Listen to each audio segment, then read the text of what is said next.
everyone, I'm back with another video, and today I'm gonna talk about how I exactly became an author, with details.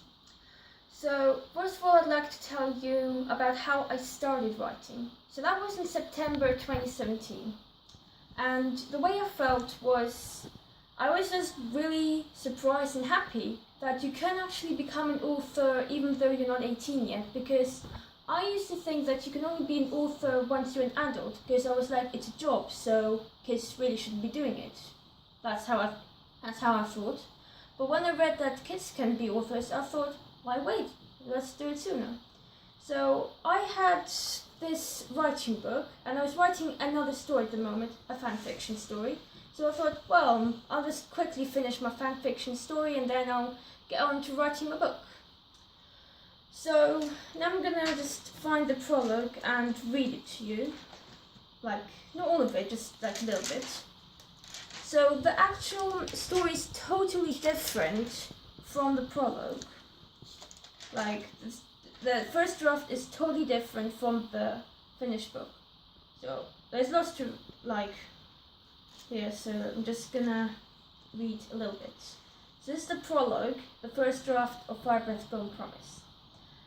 Jet was waiting for someone at the entrance to a cave in the shady mountains. Well, a few someones.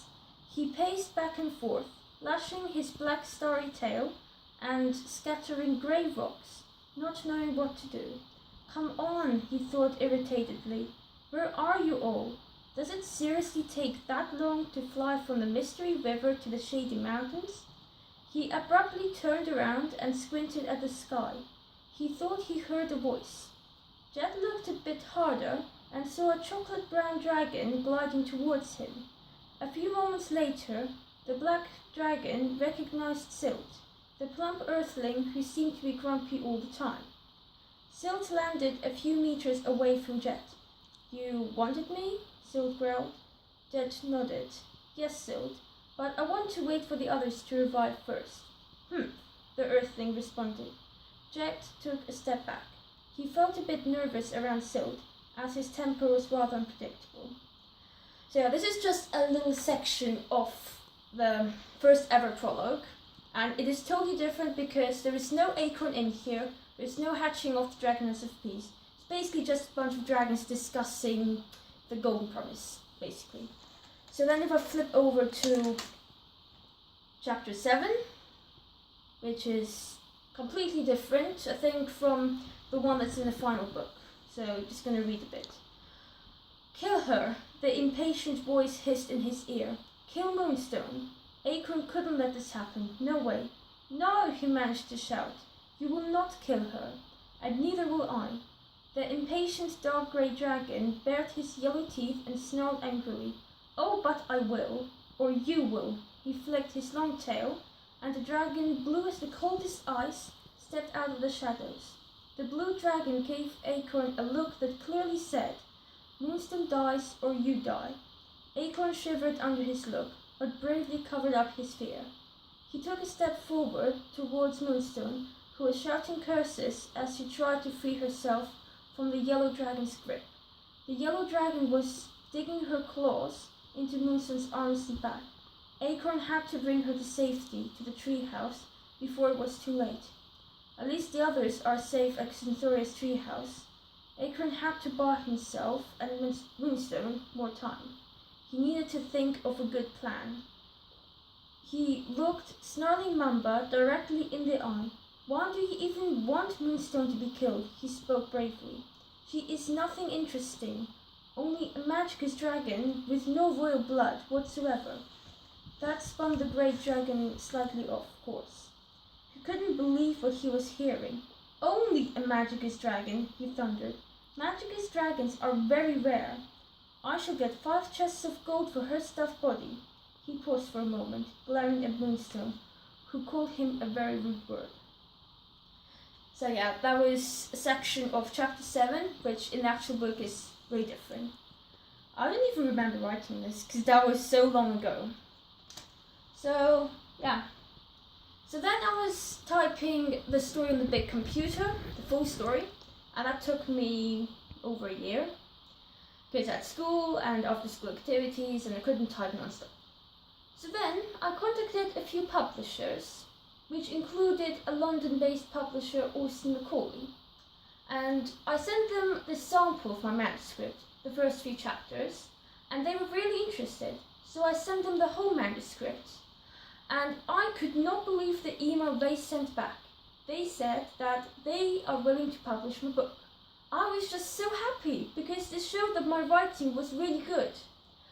And yeah, and then a few days later they sent me the contract, which I have here. I will explain to you why I have it in a moment. But when I opened the contract, because this is not a typical contract, because usually in a contract you don't pay, but no, that's the wrong one, sorry. It's here, yeah. So this is the type of contract where the author needs to pay a certain sum of money. So they wanted quite a lot of money for my book to be published. Okay, yeah. So it says here that you need to pay at least £1,900, and that's actually a third of the publishing costs. When I told this to my parents, they just didn't agree. I wouldn't agree either if my child had told me this.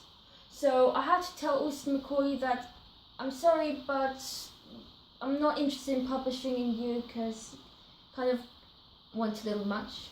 Well, the second part was in my head. I didn't tell them that, obviously.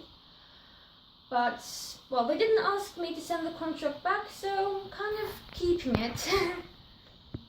And then I had plan B, Amazon Kindle Direct Publishing.